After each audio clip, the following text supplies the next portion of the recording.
Kita beralih pemirsa ke Ikatan Dokter Indonesia kembali berduka. 2 orang dokter spesialis di Kota Medan meninggal dunia usai terpapar COVID-19. Saat tercatat 100 dokter di Indonesia meninggal karena COVID.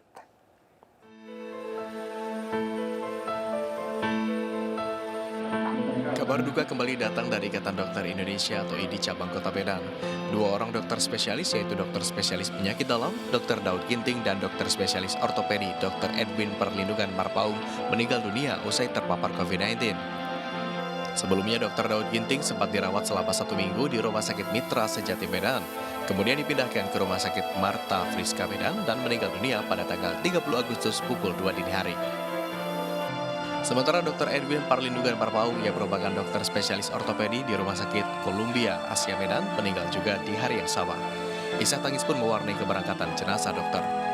Berduka cita yang sangat mendalam atas meninggalnya 2 sejawat kita di tanggal 30 Agustus 2020, yaitu pertama Dr. Daud Ginting, spesialis penyakit dalam, Dr. Edwin Marpaung, spesialis ortopedi. Kita melihat belakangan ini ada kecenderungan bahwa tenaga kesehatan dan dokter yang meninggal justru mereka yang tidak langsung menangani pasien COVID. Dengan meninggalnya 2 dokter dari Medan ini menambah angka dokter di Indonesia yang meninggal terpapar COVID-19 menjadi 100 orang. Sementara dari Surabaya, Jawa Timur, tercatat jumlah dokter yang meninggal akibat terpapar COVID-19 hingga kini mencapai 30% atau 26 dokter. Catatan tersebut menjadikan Surabaya penyumbang angka tertinggi meninggalnya dokter di Indonesia. Menurutnya, faktor penyebab meninggalnya dokter di Jawa Timur semakin banyak lantaran penyebaran virus di Jatim yang semakin masif. Hal itu dapat dilihat dari tipe virus yang kemungkinan berubah maupun virus yang bermutasi hingga lebih ganas. Sampai saat ini data kami yang menunjukkan yang meninggal 26 orang.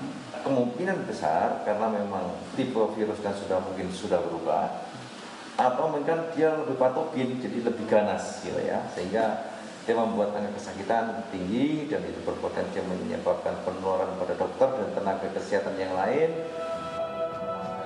Oleh sebab itu, bila ingin menurunkan angka kematian dokter dan tenaga kesehatan, angka kasus pasien terpapar COVID-19 di Jatim juga harus ditekan.